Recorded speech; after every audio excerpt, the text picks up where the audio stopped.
Hello guys, welcome back to my channel. ఇవాళ మరొక రెసిపీతో మళ్ళీ వచ్చేసాను. ఏంటా అని చూస్తున్నారా? నూడిల్స్ అండి. ఎంతో సింపుల్గా టేస్టీగా ఇంట్లో ఉన్న ఇంగ్రీడియంట్స్తో ఒక్క సాస్ కూడా యూజ్ చేయకుండా ఎలా ప్రిపేర్ చేసుకోవాలో ఇప్పుడైతే చూసేద్దాం. దీనికోసం ఒక గిన్నెనైతే తీసుకోండి. దాంట్లో సగం వరకు నీటిని పోసి గోరువెచ్చగా మరిగించండి. నీరు మరిగిన తర్వాత దీంట్లో నూడిల్స్ని అయితే యాడ్ చేయండి. తర్వాత దీంట్లో ఒక స్పూన్ ఆయిల్ ఇంకా కొంచెం ఉప్పు కూడా యాడ్ చేయండి. దీనివల్ల నూడిల్స్ అనేవి అతుక్కోకుండా విడివిడిగా కుక్ అవుతాయి. అలాగే ఒక 5 నిమిషాలు చిన్న మంట మీద నూడిల్స్ని కుక్ చేస్తే 70% నూడిల్స్ అనేవి కుక్ అవుతాయి. తర్వాత ఈ నూడిల్స్ని ఒక బౌల్లోకి సపరేట్ చేసేయండి.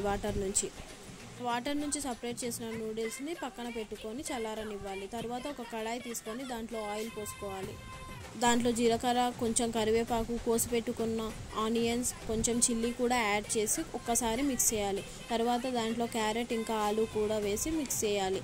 ఈ కూరగాయలు అనేవి పొడవాటి సన్నని ముక్కలుగా మాత్రమే కట్ చేసుకోవాలి. అప్పుడే నూడిల్స్ అనేది టేస్టీగా ఉంటుంది. తర్వాత దీంట్లో కొంచెం సాల్ట్ని యాడ్ చేయాలి. దానివల్ల మన కూరగాయలు అనేది సాఫ్ట్గా కమ్మగా కుక్ అవ్వడం జరుగుతుంది. తర్వాత దీంట్లో కొంచెం టమాటాలు కూడా యాడ్ చేసి ఒక్కసారి మిక్స్ చేసి 5 నిమిషాలు మూత పెట్టి మగ్గించాలి. ఇలా మగ్గిన కూరగాయలలో నూడిల్స్ ముందు తీసి పెట్టుకున్న నూడిల్స్ అనేవి దీంట్లో యాడ్ చేయాలి. యాడ్ చేసి బాగా మిక్స్ చేయండి. ఎంత మిక్స్ చేస్తే టేస్ట్ అంతా బాగుంటుంది. కూరగాయలు అంతా నూడిల్స్కి పట్టేటట్టు బాగా మిక్స్ చేసుకోవాలి. తర్వాత దీంట్లో మ్యాక్రోనీ మసాలా అని బయట మనకి కిరాణా కొట్టులలో దొరుకుతుంది. ఆ మసాలాను కూడా యాడ్ చేసుకొని 1 స్పూన్ కారం, కొంచెం గరం మసాలాను యాడ్ చేసి బాగా మిక్స్ చేసుకోవాలి. ఒక 5 నిమిషాలు అలాగే చిన్న మంట మీద వదిలేయండి. అంతే అండి, ఎంతో టేస్టీ అయిన సింపుల్ నూడిల్స్ అనేది రెడీ అయిపోతుంది. ఒక్క సాస్ కూడా మనం యూజ్ చేయలేదు.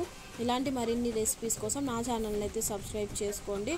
ఇంకా ఏమైనా వీడియోస్ కావాలంటే కామెంట్ చేయండి. Bye guys.